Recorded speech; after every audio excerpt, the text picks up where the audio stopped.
Hello, graduating class of 2018. Today I will be evaluating a left lateral knee radiograph of a 78-year-old female patient that I had at UT Southwestern last fall semester. I conducted the exam on September 25th, 2017, and the patient was seen for knee pain that started a couple weeks from the time of her visit. She said that the pain had persisted for a couple weeks leading up until our exam, but before that she had no prior history of knee pain. As stated, this is a lateral knee radiograph of the left knee, and the projection was taken medial-laterally. Once the patient was on the exam table, I had her rotate her knee externally so that the lateral portion of her knee was in contact with the table bucky.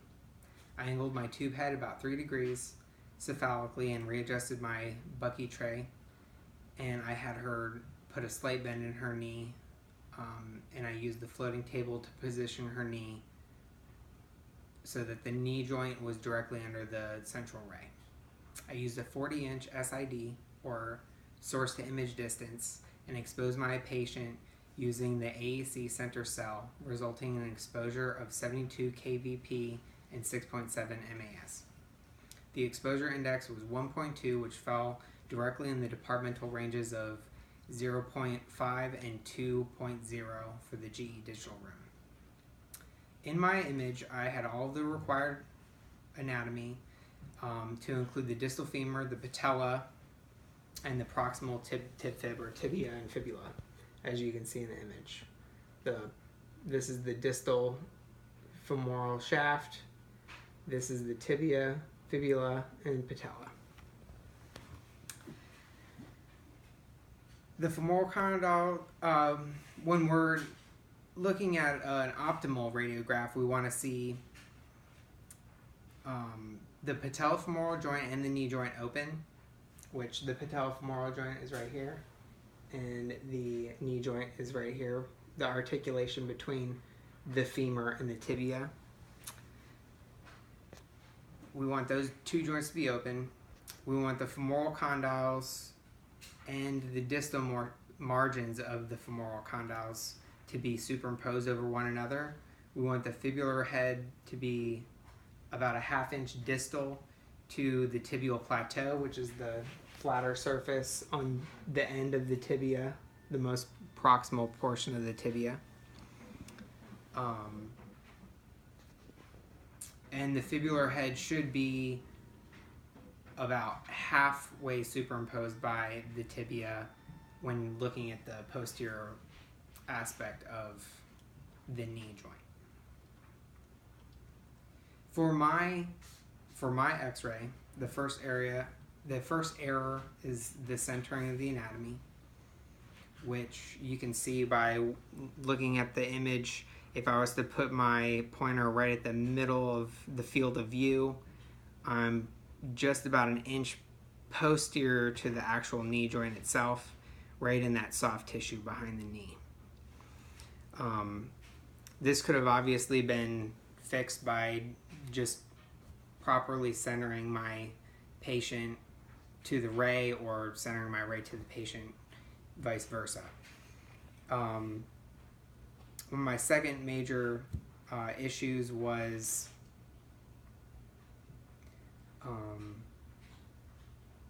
the angulation of my CR.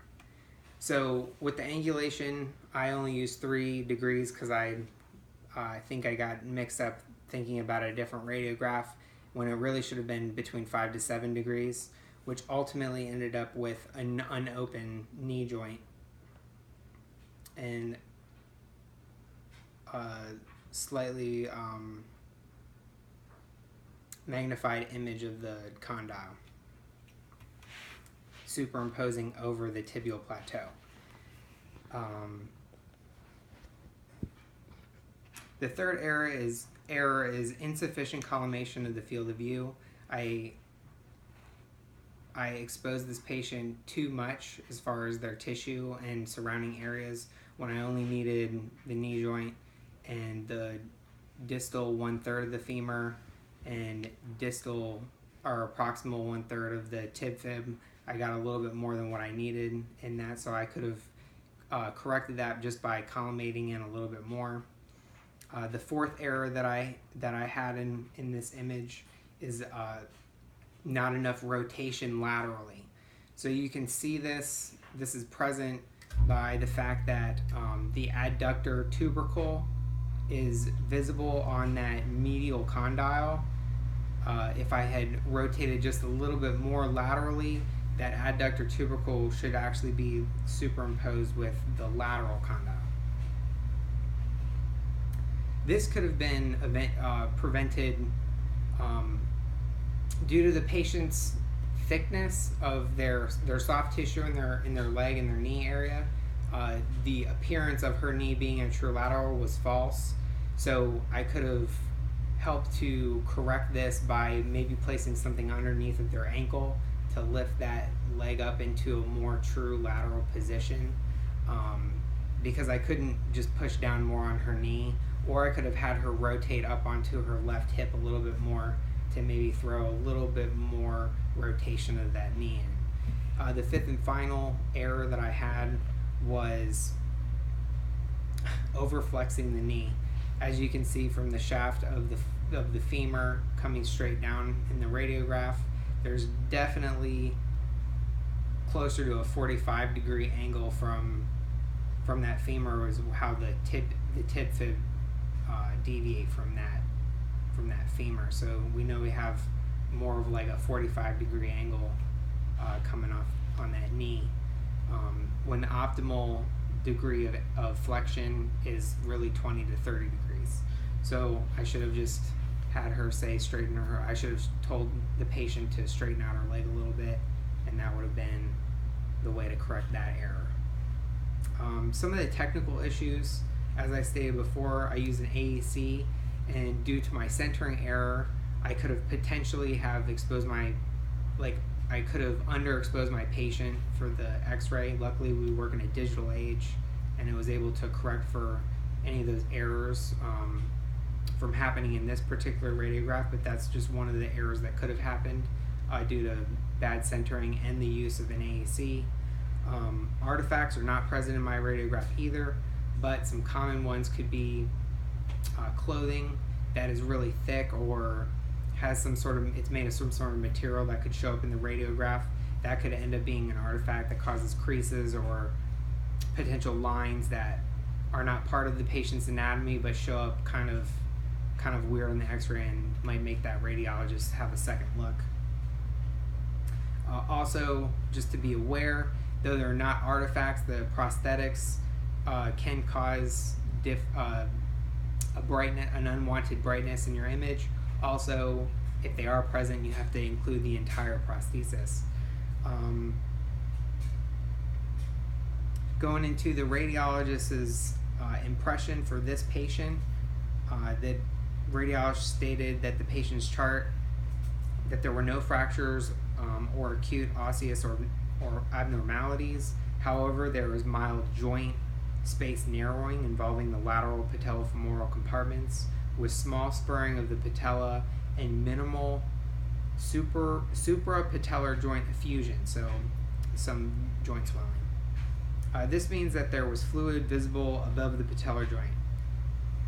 Finally, the calcific tendinosis suggested in the soft tissues laterally superior to the lateral condyle of the femur has remained unchanged. So from her last x-ray that she's had, she's got some calcifications laterally and superior in her lateral condyle of the femur, and that has remained pretty much the same. Just to finish up this evaluation, I'm going to go over some key anatomy in the picture, and I'm going to point to it with my mouse from the TV. We have the femoral shaft, we have the medial condyle and the medial condyle margin, which superimposes over the tibial plateau, which is the flat portion of the proximal tibia. Superimposed behind that medial condyle is the lateral condyle. We have our patella with the patellofemoral joint, which is the joint right here, which is actually open. We have our knee joint, which is the articulation between the proximal femur and the distal femur and the proximal tibia, sorry. We have our fibula, which has about a half an inch, or a half of the fibular head is superimposed by the tibia, and the fibular shaft, tibia shaft. We have the patellar apex, which is actually at the bottom, and then the base, which is at the top, similar to how the heart is described. So that is conclusion of my lateral knee radiograph evaluation. Thank you. Have a wonderful day.